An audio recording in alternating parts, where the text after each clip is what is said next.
आज से हम लोग एक नई श्रृंखला चालू करने जा रहे हैं जिसके अंदर हम लोग प्रेगनेंसी वीक बाय वीक उसके बारे में डिस्कस करेंगे। हर वीक में मदर में क्या-क्या बॉडी में चेंजेस होते हैं, बेबी में क्या चेंजेस होते हैं, उसके हिसाब से हमको क्या-क्या केयर लेनी चाहिए प्रेगनेंसी में और इसके साथ ही होने वाले डैडी को क्या केयर लेना चाहिए, ये सब इसके बारे में हम लोग डिटेल में बात करेंगे। Hello, I am doctor Sunita Lodhaya, fertility and reproductive specialist and practising gynaecologist since last 25 years. काफ़ी टाइम प्रेगनेंसी होने के बाद में मदर को पता नहीं है कि मुझे क्या-क्या केयर लेना चाहिए, मेरे बॉडी में क्या-क्या चेंजेस हो रहे हैं। अभी मेरा प्रेगनेंसी का जो भी हफ्ता चल रहा है, उसमें क्या-क्या होता है और मुझे क्या करना चाहिए, तो उसके बारे में हम लोग डिटेल में वीक बाय वीक बात करेंगे।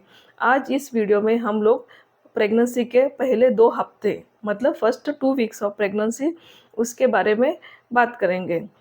एक्चुअली पहले 2 हफ्ते प्रेगनेंसी के, ये हफ्ते जब अपने को पता भी नहीं रहता है कि हम लोग प्रेग्नेंट हैं, आपको पता भी नहीं कि आप प्रेग्नेंट हो, तभी के ये 2 हफ्ते हैं। अभी हम लोग देखेंगे पहले कि प्रेगनेंसी हम लोग कैसे कैलकुलेट करते हैं।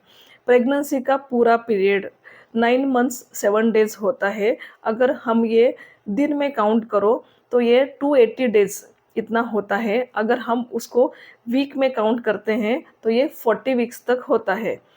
आज और ये पीरियड जैसे 80 डेज है, ये first day of last menstrual period count किया जाता है। मतलब आपको लास्ट मेंसेस जब आया था उस दिन का first day of last period, जिसको हम लोग एलएमपी कहते हैं, लास्ट मेंस्ट्रुअल पीरियड, वहाँ से EDD expected date of delivery तक काउंट किया जाता है, जो 280 डेज होता है और वीक्स में 40 वीक्स होता है। तो आपको ये प्रेगनेंसी का टाइम लास्ट मेंस्ट्रुअल पीरियड जब आपको आया था तब से काउंट करना होता है। तो अब ये आपका लास्ट मेंस्ट्रुअल पीरियड के 15 दिन के बारे में हम लोग बात कर रहे हैं, जब आपको पता नहीं है कि आप प्रेग्नेंट हो। लेकिन ये 15 दिन में माँ में क्या-क्या चेंजेस होते हैं। जब प्रेगनेंसी के लिए पहले 15 दिन रहते हैं, आफ्टर मेंसेस 15 दिन रहते हैं, तब आपका शरीर गर्भधारणा के लिए रेडी होता रहता है। आपका बॉडी गर्भधारण के लिए तैयार होती रहती है। बॉडी में उसके हिसाब से चेंजेस होते हैं।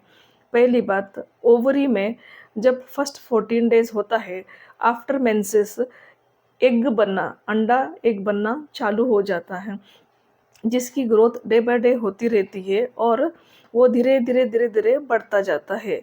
जब अराउंड 14th डे 14वें दिन के आसपास जनरली ये जो एग होता है वो बड़ा हो जाता है, जिसको हम लोग मैच्योर फॉलिकल कहते हैं, वो बन जाता है। साथ ही साथ में बच्चेदानी के अंदर एक परत होती है जिसको हम लोग एंडोमेट्रियम कहते हैं, जिसको गद्दी भी कह सकते हैं, वो रेडी होता है। अब ये एंडोमेट्रियम या जो गद्दी अंदर बनती है उसका काम क्या होता है, जब अगर प्रेगनेंसी होती है तो अगर वो जो फीटस जो भ्रूण बनता है, एम्ब्रियो जो बनता है, उसको बच्चेदानी के अंदर एंडोमेट्रियम का काम होता है कि उसको यूट्रस से चिपकाना। तो ये एंडोमेट्रियम के ऊपर बच्चा चिपक जाता है।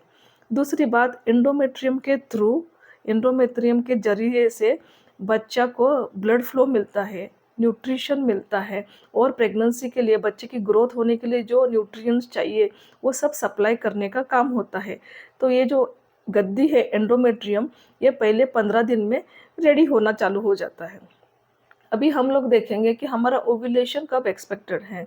अगर हमारी साइकिल 28 टू 30 डेज़ की अगर हमारी नॉर्मल साइकिल है, तो जनरली हम लोग ovulation around 14th day expect करते हैं। वो ओव्यूलेशन आपका 11वें दिन से 18वें दिन तक कभी भी हो सकता है। इसलिए जनरली हम लोग पेशेंट को अल्टरनेट डे, एक दिन छोड़ के एक दिन, 11वें दिन से 18वें दिन तक उनको इंटरकोर्स करने की सलाह देते हैं। जब ओव्यूलेशन होता है मतलब एग फूट जाता है और रिलीज़ होता है, तब उसका फर्टिलिटी पोटेंशियल सिर्फ 12 टू 18 आवर्स तक रहता है। ये नोट डाउन करने की चीज़ है। It is very important, the fertility potential of the egg remains only for the 12 to 18 hours. वो टाइम में ही ये एग को स्पर्म का मिलन हुआ तो प्रेगनेंसी हो सकती है। तो अगर किसका इरेगुलर पीरियड्स है तो ओव्यूलेशन भी उसका इरेगुलर होएगा। ये एग कभी राइट ओवरी से रिलीज हो सकता है, नेक्स्ट साइकिल में लेफ्ट ओवरी से रिलीज हो सकता है। जनरली नेचुरली एक साइकिल में एक ही एक जनरली रिलीज होता है और यूजुअली अल्टरनेट ओवरी काम करती है। ये ओव्यूलेशन किन किन कंडीशंस में इरेगुलर हो सकता है? अगर हमारी तबीयत ठीक नहीं है, अगर हम लोग ट्रैवल कर रहे हैं, कोई चीज़ से स्ट्रेस है, आप कोई दवाइयाँ खा रहे हो, एक्सरसाइज कर रहे हो, आपका डाइट में मेजर चेंजेस हो गया, ये सब कारण की वजह से ओव्यूलेशन इरेगुलर हो सकता है। कभी-कभी ओव्यूलेशन के टाइम स्पॉटिंग भी हो सकता है।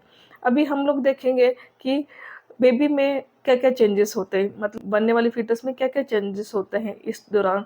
इसका आगे का पार्ट हम लोग नेक्स्ट वीडियो में पार्ट 2 में डिस्कस करेंगे। अगर आपको अच्छा लगा तो लाइक, शेयर, सब्सक्राइब कीजिए। आपको कुछ भी डाउट है तो आप हमें कमेंट सेक्शन में लिखिए। Thank you.